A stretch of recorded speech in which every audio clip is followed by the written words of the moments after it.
ताज़ा तरीन खबर आपको देंगे। मखसूस नशिस्तों के केस की आईनी बेंच में समाअत पर जो एतराज़ात दायर किए गए थे, सुप्रीम कोर्ट ने उन्हें मुस्तरद कर दिया है। अहम तरीन खबर आपको देंगे। मखसूस नशिस्तों से मुताल्लिक़ केस में सुप्रीम कोर्ट ने सुन्नी इत्तेहाद काउंसिल की मुतफर्रिक़ दरखास्तों पर फैसला सुना दिया है। मखसूस नशिस्तों के केस की लाइव स्ट्रीमिंग की इजाज़त भी दे दी है। सुप्रीम कोर्ट ने बेंच की तश्कील पर एतराज़ात की दरखास्तें मुस्तरद कर दी।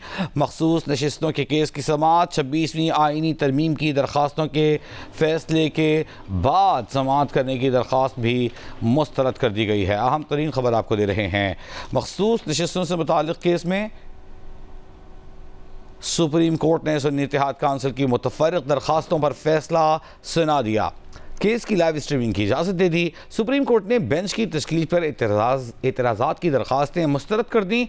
मखसूस नशिस्तों के केस की समाअत 26वीं आईनी तरमीम की दरखास्तों के फैसले के बाद समाअत करने की दरख्वास्त भी मुस्तरद कर दी गई। अदालत ने मुख्तसर फैसला सुनाया। तफसीली हुक्मनामा बाद में जारी किया जाएगा। अदालत ने सुन्नी इत्तेहाद काउंसिल की 26वीं आईनी तरमीम को पहले सुनने की दरख्वास्त भी मुस्तरद कर दी। अदालत ने सुप्रीम कोर्ट IT डिपार्टमेंट को लाइव स्ट्रीमिंग के इंतजाम करने का हुक्म दे दिया। मखसूस नशिस्तों के केस की समाअत पीर तक मुलतवी।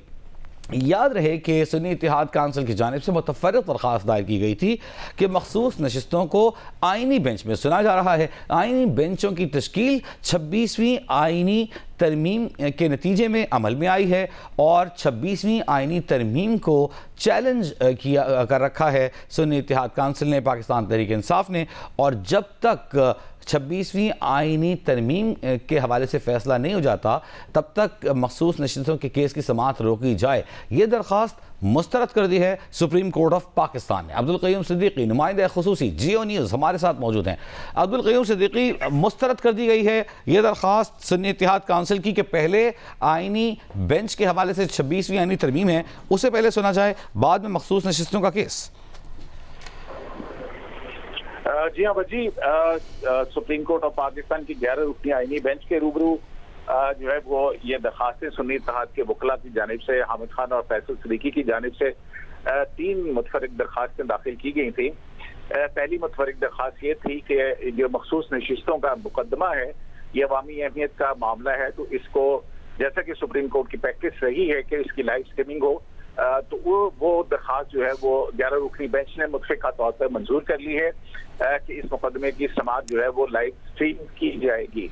जबकि जो दो दरखास्तें थी जिसमें आईनी बेंच की तश्कील पर एतराज़ किया गया था और ये कहा गया था कि ओरिजिनल जो 13 रुकनी बेंच था उसमें वो जज शाहबान को भी शामिल किया जाए और 13 रुकनी बेंच जो है वो बनाया जाए जिस बेंच ने ये फैसला दिया था, वो दरखास्त जो है वो मुस्तरद कर दी गई है।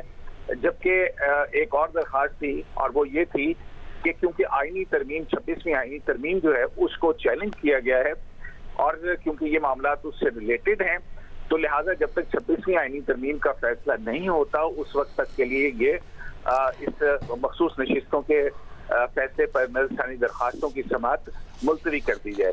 तो सुप्रीम कोर्ट ऑफ पाकिस्तान के आईनी बेंच ने जस्टिस अमीनुद्दीन खान की सरबराही में इन दरखास्तों पर मुख्तसर फैसला सुनाया है और इसमें लाइव स्ट्रीमिंग की दरखास्त मंजूर कर ली गई है।